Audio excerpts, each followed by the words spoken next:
Hi, my name is Murthy Upmaka. I'm a solution engineer in the Keysight EDA group. In this video, I'm going to demonstrate modeling the parts, the building blocks of a RF lineup accurately by importing data in the format of MDIF and post-processing so that we can model the parts as a function of multiple independent variables. By the way, MDIF stands for multidimensional interchangeable format, and it is very flexible. It can be, the measured data can be put in that form, or in fact, an instrument can be trained to output in this MDIF format. Also, circuit simulators like ADS, Advanced Design System from Keysight, can output the data in the form of MDIF. A typical RF lineup is shown here, which is a transceiver. As we can see, many parts are passive, like the attenuators, the filters, the couplers, the isolators, the switches, etc. All these passive parts can be adequately modeled with S parameters. As we all know, S parameters can be measured on a lab, on the instruments, or they can be simulated in a circuit simulator. The interesting part about S parameters is that the parts can vary, the S parameter behavior, the models can vary as we change additional independent variables like temperature. So let us take this filter. The filter, if it is measured and its behavior is captured in a network analyzer, it is a touchstone file and it is already a function of frequency.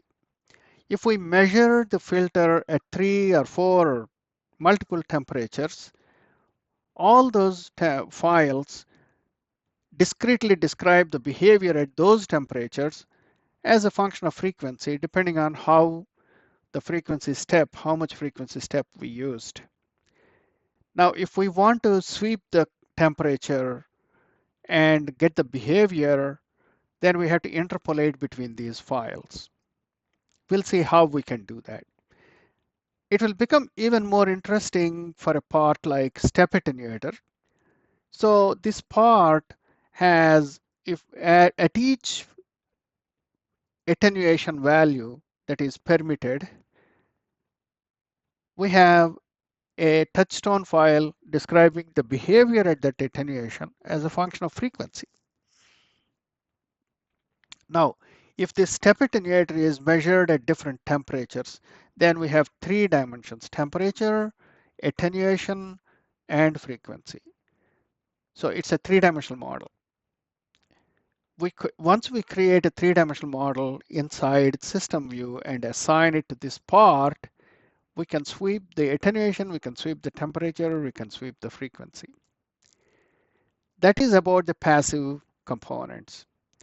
For active components like amplifiers, or the passive or active component nonlinear parts like mixers, we can describe their behavior fairly accurately with data like the gain, noise figure, 1 dB compression point, saturation power, third order intercept point, second order intercept point, reverse isolation, input VSWR or input impedance, output impedance, etc. If we can capture all those parameters as a function of frequency, that's even better. The amplifier model becomes a function of frequency. If we can capture that frequency behavior at various temperatures, then the amplifier has 2 dimensions, temperature and frequency. If we also add a third dimension like a bias, it becomes a 3-dimensional amplifier. If we vary the load, the amplifier behavior might change more so in the case of power amplifiers. So it will have 4 dimensions. So the modeling becomes very interesting and of course a little bit challenging as well as we increase the number of independents. For the mixer, there are additional parameters that we have to capture like the isolation between ports and image rejections, etc. All these as a function of frequency and other parameters, other independents like temperature. So what is an MDIF file? For a passive component, as I said, the touchstone file describes adequately the behavior with respect to frequency. And it's a 2-port network, so we have only 4 S parameters. If it is 3-port, we'll have 9, and then 4-port 16, etc. The file, the number of parameters become large, and then the file size becomes bigger. But we can add on top of the frequency dependency additional independence like the attenuation for the variable attenuator and temperature at various temperatures, etc. So this is a multidimensional S parameter file. Same thing applies for, say, amplifier. In a block of data, begin and end, we can give any name here, but the header here, as you see, all these names are exactly the same names used for the part inside the system simulator in the schematic. So this is a function of frequency. Now I can go and then add additional independent variable at the top of this block and then vary that independent variable, repeat another block, vary that again. So we can add multiple independent variables. Now, one thing to note, we have exclamation followed, preceded in each line is a comment. So we can have any as many comments as we want to put to adequately describe the file, what it represents, and then what are its units, etc. And the percentage sign represents the exact header that we will be using. In the previous case, as you see, the header is frequency S11, S11, magnitude angle, etc. And begin and end will represent a block of data. This is very simple. It's ASCII format. You can see what is there in the file and you can understand. So how do we import these files and then post-process to be able to sweep the independents? We'll see that in the tool. Here is a blank workspace that I created. There is nothing in the schematic yet. So let us import the data, import ADS files, MDIF files.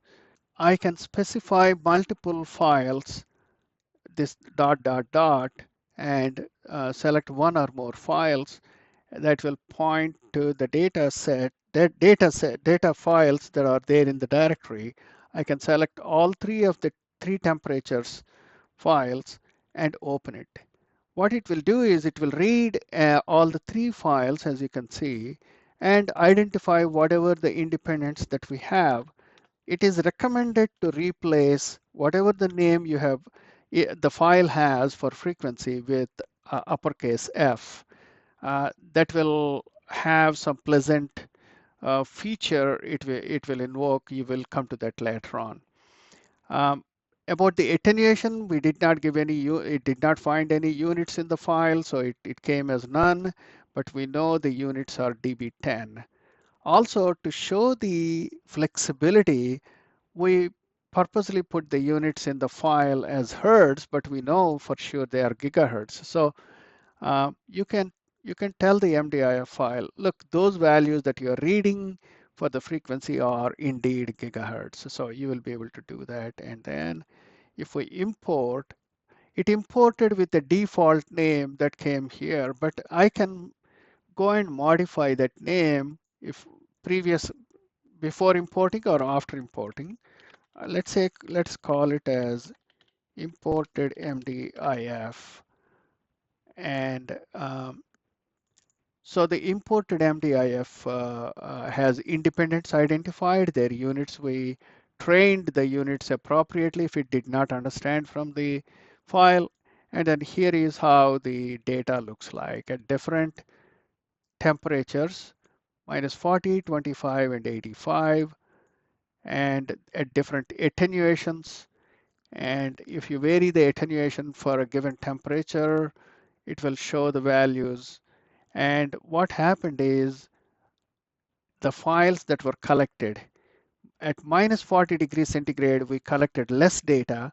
At 25 and 85, more data for the attenuation states. For example, there is no data at 1 dB, 2 dB, 3 dB, up to about 7 dB, and it started having data. So this is purposely done to show that we don't have to have all the three files the same size. They can be different sizes. I think in future, they can also come with a different frequency dependency access. This step, the frequency, number of frequencies need not be exactly the same um, as well in future. So for now, we have imported, we have got the file here. We have to post process because now I want to be able to sweep the temperature. What this file is giving us, it will tell you what the values are at -40, 25, and 85, but it doesn't tell what those values could be in between the temperatures. To do that, we have to add interpolated data feature. So in the interpolated data feature, we have to post-process the imported MDIF file.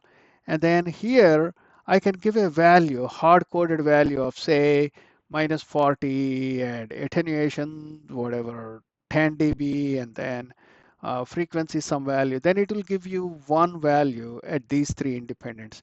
If I leave it as blank, it will give all the frequency values.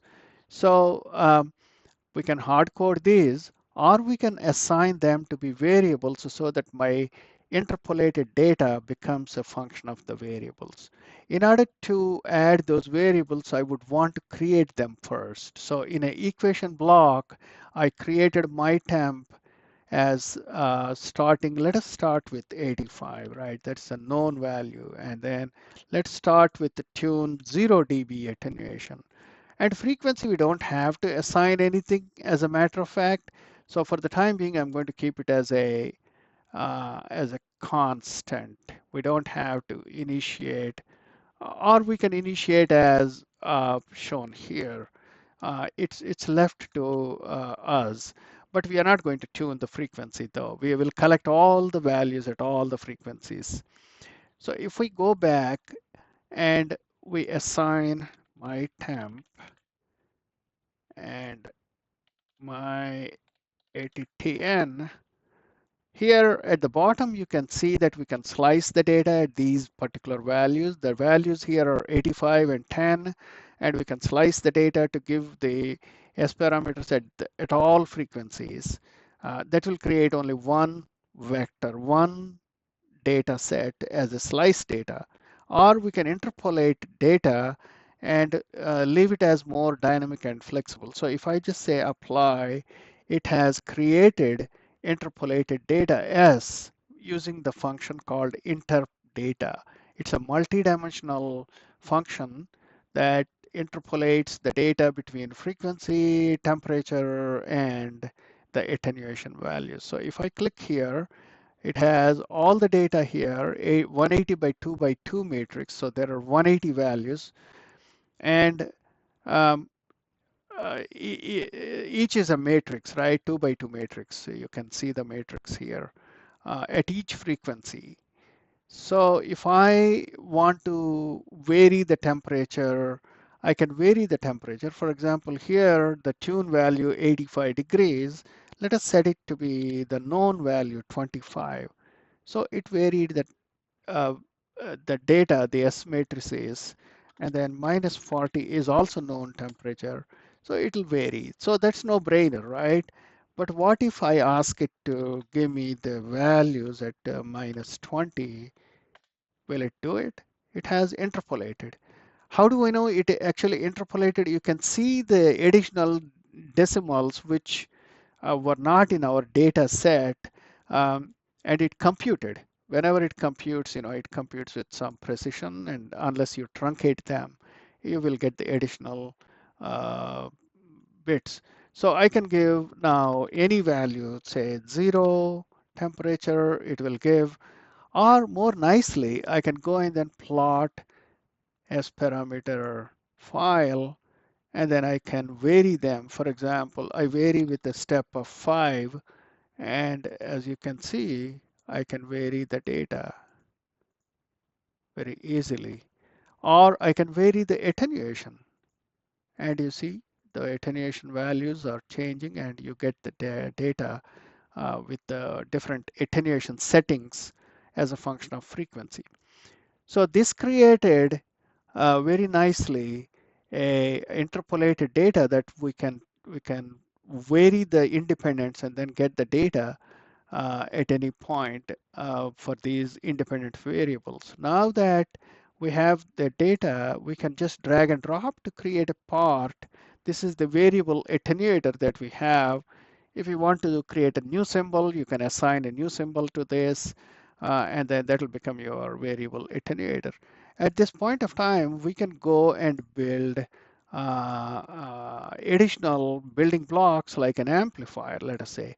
So if I have the MDIF file for this, uh, uh, so for example, the sys parameter data set name, if I had imported the data for amplifier here, I will be able to assign it to the data here. And I can probably put another part like a filter or something like that um, at this point of time. Um, RF system, let's say BPF, Chebyshev filter. So we can build the lineup here, and then now I can tune the temperature or the attenuation for this part, the temperature maybe for this. If I don't have any, this is only described with parameters, so I don't have any data behind it. But I can still run an analysis and get the overall performance with very highly with high accuracy, high fidelity data behind these parts, we can we can run the analysis. I hope you liked the video, and then more so the the feature of importing the multidimensional data and easily creating interpolated data set and using it uh, to model the parts accurately and then running the simulations. Thank you very much for watching this video.